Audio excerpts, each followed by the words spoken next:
ఫిరాయింపు ఎమ్మెల్యేలో 8 మంది లిఖితపూర్వకంగా నిస్సిగ్గుగా మేము ఇప్పటికీ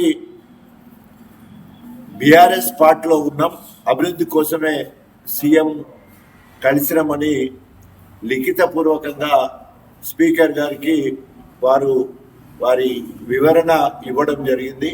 కానీ గణపురం నియోజకవర్గ ఎమ్మెల్యే కడియం శ్రీహరి సిగ్గు శరం లేకుండా ఈరోజు వరకు ఎక్కడున్నాడో చెప్తలేడు, ఏ పార్టీలో ఉన్నాడో చెప్తలేడు.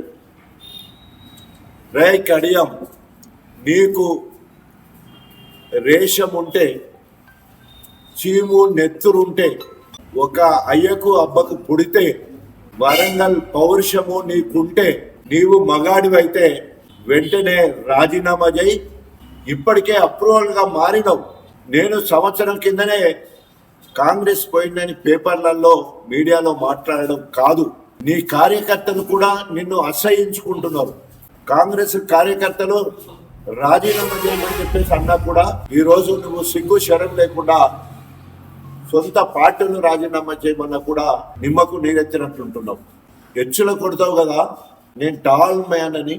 మరి ఏమైంది నీ పౌరుషం? అరే ఆఖరికి పశువులు, గడ్డి తిన్న పశువులు, అన్నం తిన్న కుక్కలు విశ్వాసంతో పనిచేస్తాయి. ఆ మాత్రం ఇంకిత జ్ఞానం నీకు లేదు.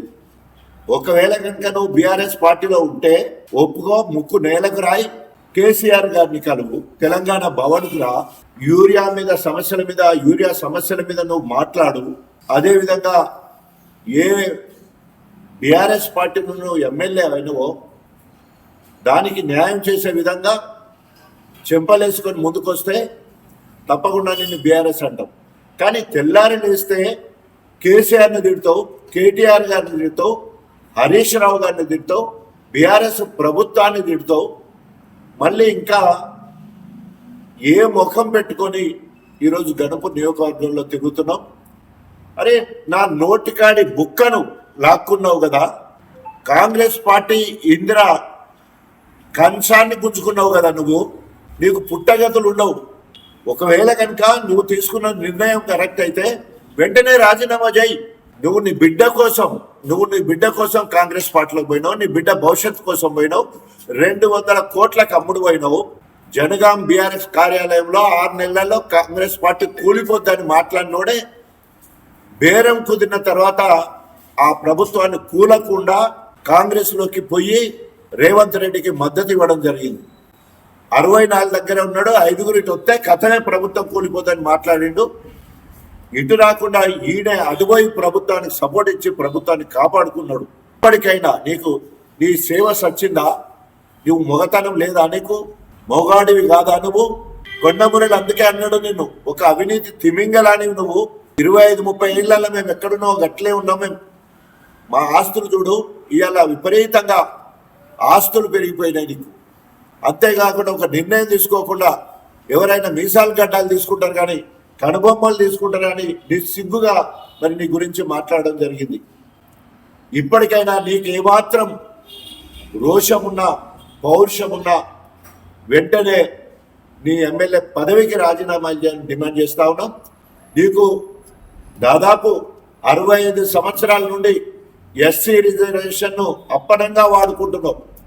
ఏమాత్రం అంబేద్కర్ గారి రాజ్యాంగం మీద గౌరవం ఉన్నా, ప్రజాస్వామ్యం మీద గౌరవం ఉన్నా, నైతిక విలువల మీద గౌరవం ఉన్నా వెంటనే రాజీనామా చేయాలని డిమాండ్ చేస్తా ఉన్నాం.